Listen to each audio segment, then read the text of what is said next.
Hey everybody, welcome to the channel. I'm Fox and today I wanted to show you my brand new Ranger PvP build. I've been encouraged to make this build from a lot of comments from my subscribers on how they've been using Ranger and PvP to great effect after I did a damage test as part of my damage testing series.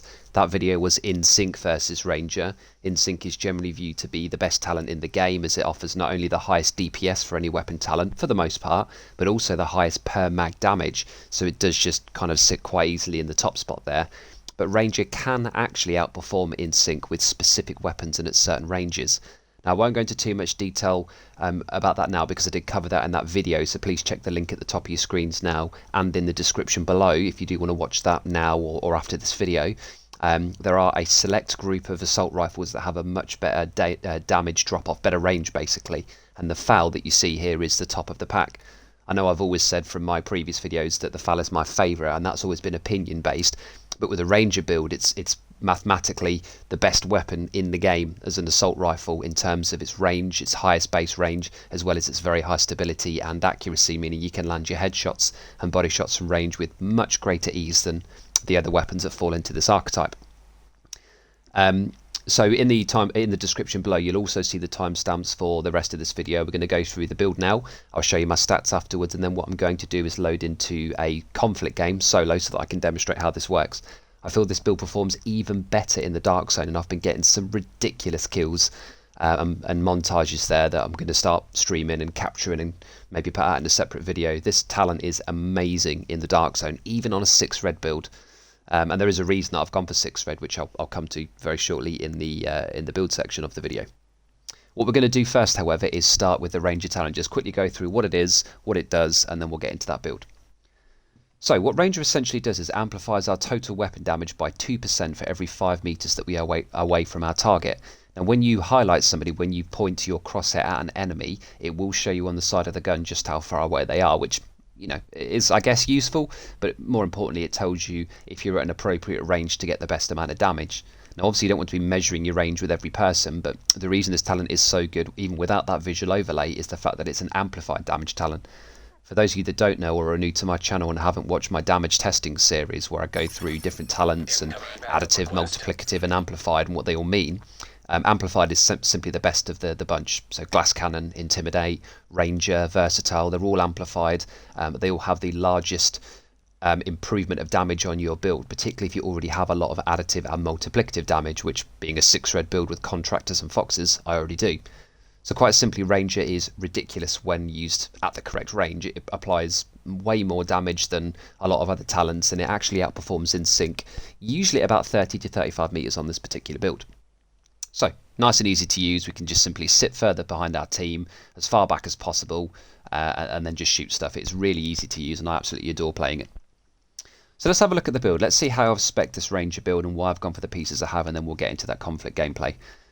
We are starting with Sharpshooter, a talent or a specialisation that I don't use too often anymore, but it is one of my favourites.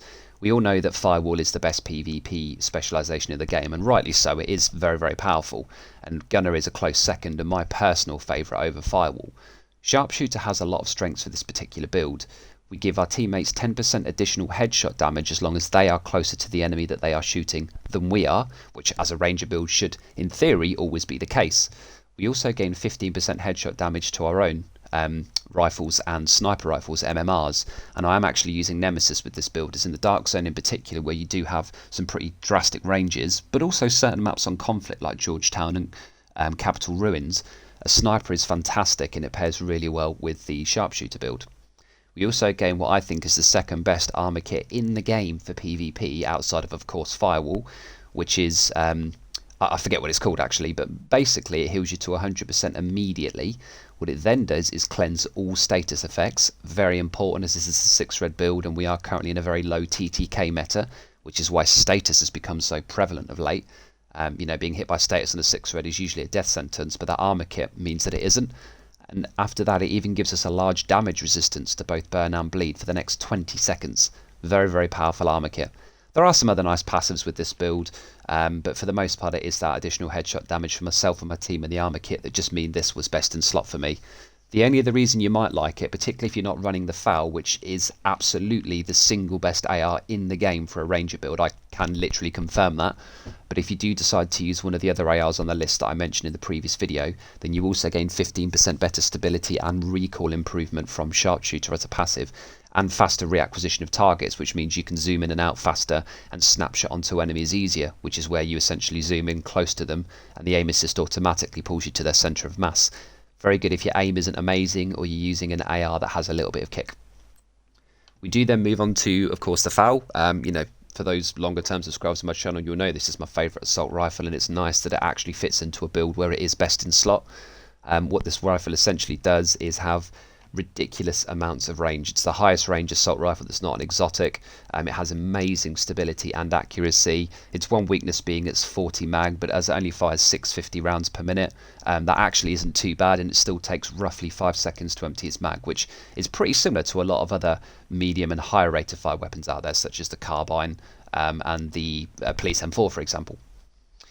So the way that I've spec'd this particular weapon, now you want to first of all aim for 60% crit chance before you do this, but if it is very easy for you to hit that, my build is actually triple god rolled across the board. So if you've got some great pieces for this build, what you want to be doing is using the ACOG scope. Not only is this a much cleaner sight than the C79, which is the crit chance scope, but all I'm actually losing on this build is 5% crit damage. So I've got crit chance and crit chance here. What I could do is have the C79 here and then change one of these to crit damage, which could work pretty well. But if you look at the additional range that this gives us, you see that orange line now is without the range scope. That's about, 7-8 meters additional range before it starts to tail off, and when it does, it's still greater range. So for gaining a large amount of additional range, putting this to probably about 45 meters before it starts to drop off, which is a very nice place to be with Ranger. Actually, it was better than just having 5% additional crit damage.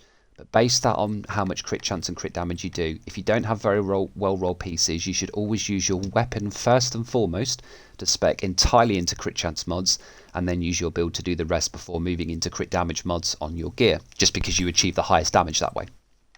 My secondary weapon is the Nemesis. I've really been enjoying sniping lately, and in the Dark Zone in particular, this is amazing at getting people low or dead.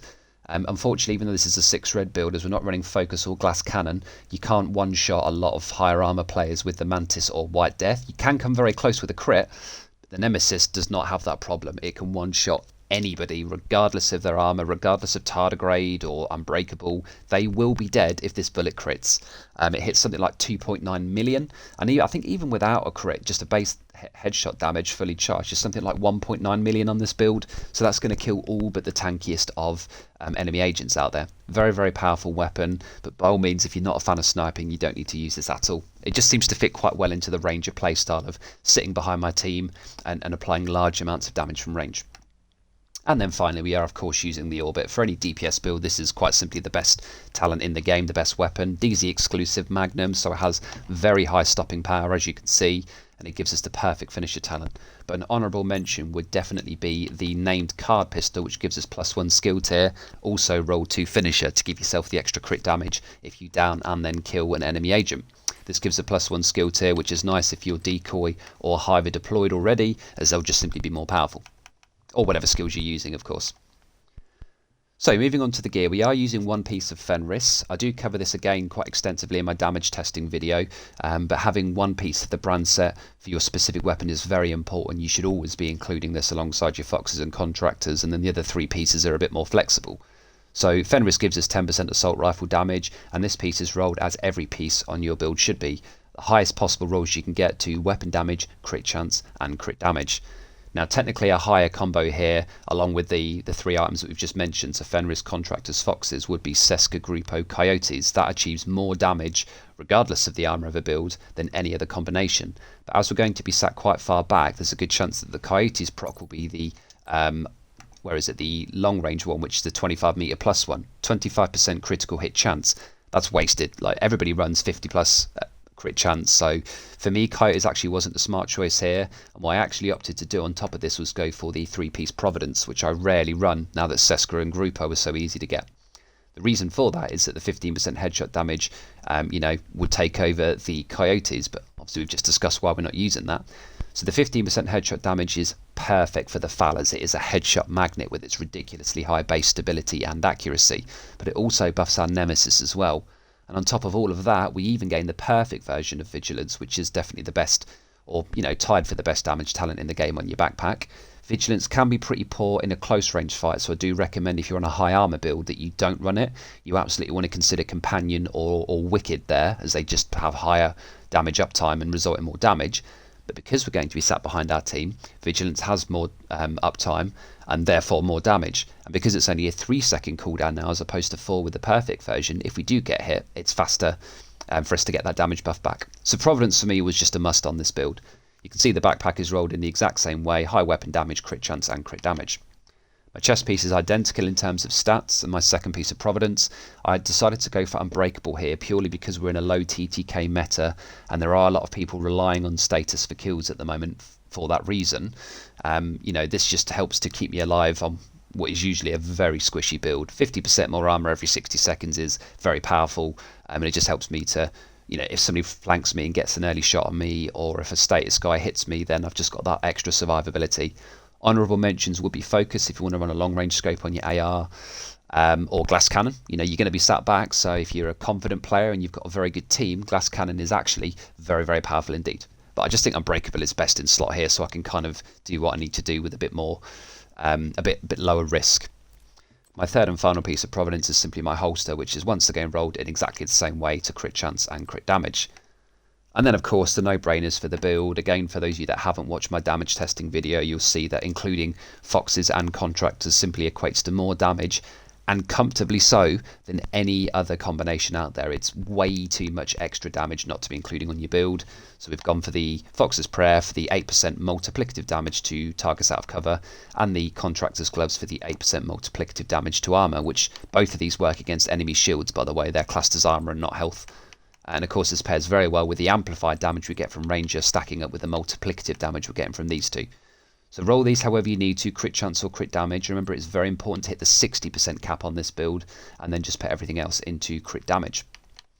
The two skills that I like to use are the Decoy in the Dark Zone, but if I'm in conflict I'll often use the Jammer Pulse instead, just to get rid of status, and then I will use the Booster Hive.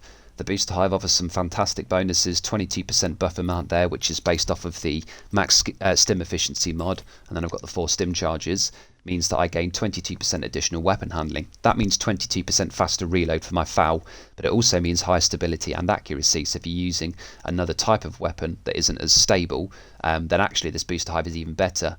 But that's not even the best thing about it. It cleanses all status effects as soon as a drone hits you, which can be once every 5 seconds, and it makes you resistant to those same status effects, again by that buff amount of 22%. The Booster Hive is quite simply one of the best skills in the game since it was buffed back in TU9 or whenever it was, and if you're not including one player on your team with this, then quite simply you're doing it wrong. Way too powerful not to be using at the moment. But ultimately the skills you use are your choice. If you want to go for a shield, Achilles Pulse, Tactician Drone, because we're using the Sharpshooter specialization, which is actually really good, you've got loads of choices here. Play with what you're most comfortable with. So that's the build there. What we'll now do is have a quick look at the stats, and then I'll load into that conflict game. So you can see our PvP weapon damage on this build is 54.5k, but of course that's not factoring in any of the damage stuff we just spoke about. Crit chance is at exactly 60%, and my crit damage is at 156%, so very, very high stats here. Yes, I could have gone for 161%, 5 additional crit damage if I decided to lose the ACOG scope, but honestly, with how clean the crosshair is on this, and the extra range to pair with Ranger, I personally feel that I've done it in the best way. But again, this build is a template. By all means, change it how you would like, and please let me know in the comments what you prefer. Because of the Providence, we do now have 90% headshot damage, up from the, I think most assault rifles default at 70 or 75% with the maxed out watch level. So this is going to affect both our sniper and our AR, which is amazing. We then have the 8% damage to armor, 18% damage to targets out of cover with the 10% additional on the weapon with Foxes. I don't know why they haven't updated it to show in here yet, but it is what it is. And finally, 21% damage to health being an AR, and this procs specifically versus enemy deployed skills that aren't shields, mortar turrets, stinger hives, that kind of thing. You can see the range just here at 38. I believe that's meters. I mean, I could be wrong, but ultimately we do have a 38 meter range before the damage drop off even kicks in. And with Ranger, it starts to outperform in sync at only 30 meters. So you can already see there we've got a fantastic kind of nearly 10 meter window that we will just laser people. We'll absolutely melt them down. My armor stats are purely based on a 6 red build with a maxed out watch level and of course sharpshooter. So this is all pretty standard stuff just here. Okay, so that's the build. Screenshot that if you would like to. What I'm now going to do is load into that conflict game solo, and let's see how we get on. Oh, we've loaded into Georgetown. Okay, now I was actually, when I was putting this build together, I was going to call it the Georgetown build, because on this map it performs incredibly well. I hate to be one of those guys that camps on the roof, but whenever I play this map I always find usually a bunch of status and mortar guys on the other roofs, so... yeah, this map is just long lanes, great sight lines, really easy to do whatever it is that you've got to do. Oh my goodness, they're all grouped up.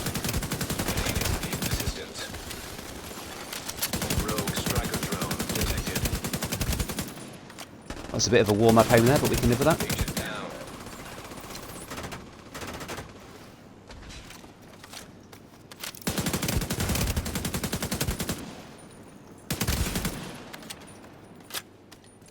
So now that their teammates are spawning, what we can actually do is potentially kill them out of spawn. Oh, here he comes. Question is he going to go left or straight down here? Oh, how did he get behind my teammates? Okay then. Oh wow, my guys are sat right back in spawn. Okay, so for those of you that don't play Conflict that much, never do this. If you get backed into spawn, you will just lose the game. It's that simple. Plus it's no fun to be a camper as well, and it's not fun for the opposition. Always push forward, and as soon as you get a few kills, you need to be pushing their spawn, because that's how you win a game. Not by sitting in your own spawn. That's how you lose the game.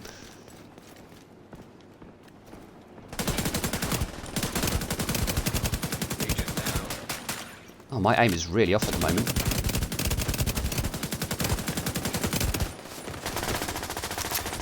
Boost about to come online.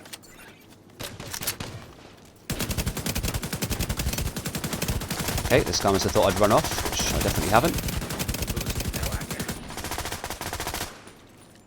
This is what I like about the boost hive as well. I can just use it to improve my reload, you know, give myself more accuracy. It just works really well. Now, I haven't used my... I could have used an armor kit there, but I decided not to because I hadn't used my unbreakable cooldown and I could see my teammates were focusing them. Oh, thanks for protecting me, buddy. So in this situation now, we've got 3 kills. We should absolutely be pushing forward, especially as we have the armor buff as well. For my guys on Intimidate, they've now got a permanent proc, so this is really where it sort of starts to shine. Oh, those damage numbers from that range. 240 plus K for a... That wasn't even a headshot. The scope as well. Oh, look at that.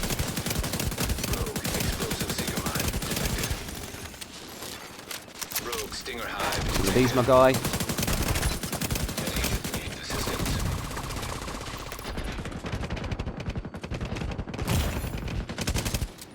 And that's the headshot damage coming into play there as well. Oh, I thought it was another person coming to kill me then. I use my unbreakable. Where's my hive?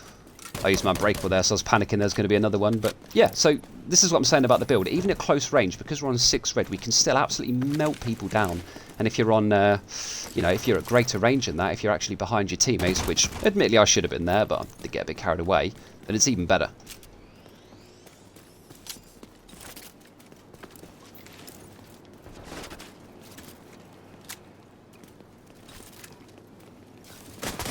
Oh, this is going to be great. Go for the low armor guy first.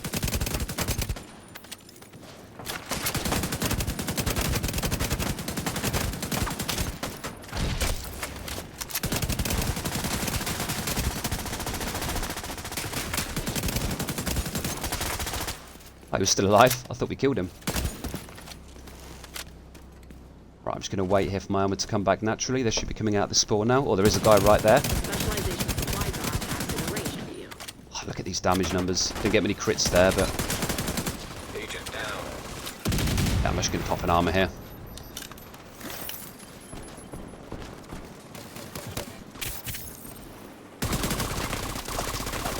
Yeah, that's too many people for my liking. Woo! rotated. Oh, really? I shouldn't have pushed that. I don't know why I did that, really. I was on a 6 red build. I'm so used to playing my high armor builds that that's normally what I would do. Plus, I think my teammates had died as well. So we're looking pretty good on the scoreboard. Apart from a few deaths, we have gone to 9 kills, 72 million damage. I mean, a lot of that's shooting out bulwarks, which have 13 million each, and that does factor into your damage, but still, damage is damage. No shield is no shield. Supply drop being claimed by friendly. Right, let's see if we can get a sharpshooter attack 50 kill now. I don't know if these could body shot. I think you still need to headshot with them, so that's what we'll go for. Got 2 shots though, so. Rogue explosive seeker mine detected. Okay, no, they're back there.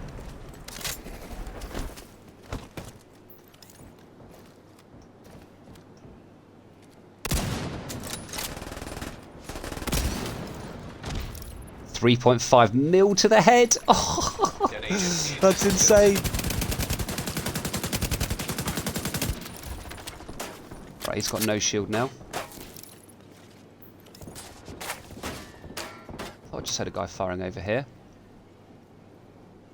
Where are those bullets coming from? You're halfway through the fight. 3.8 mil with an M8. Reinforcements. Eliminate whoever's left. Rogue stinger hive detected. I'm going to come and help my boys out now. That's the wrong weapon.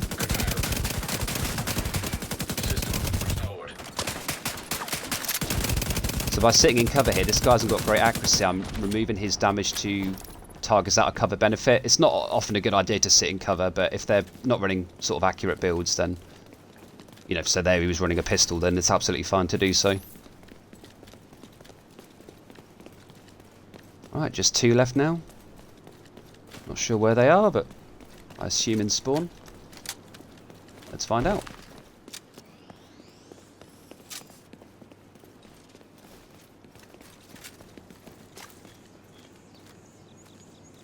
Oh, do you know, I've never really been a fan of the ACOG, but it works so well on this build, and you can see your bloom from when you move as well. Boost about to Where are activate. these guys hiding? Did I just hear a reload over there, or was that the guy behind me? Boost online. Okay, these guys are definitely making this work for it. What I might do is just cut this part out and go straight to the leaderboard then, to be fair, because I think these are just going to hide for the next 4 minutes, which isn't ideal. Agent down. Boost about to expire. So we did find them after all. Nice, and there's the end of the game. Let's have a look at the leaderboard.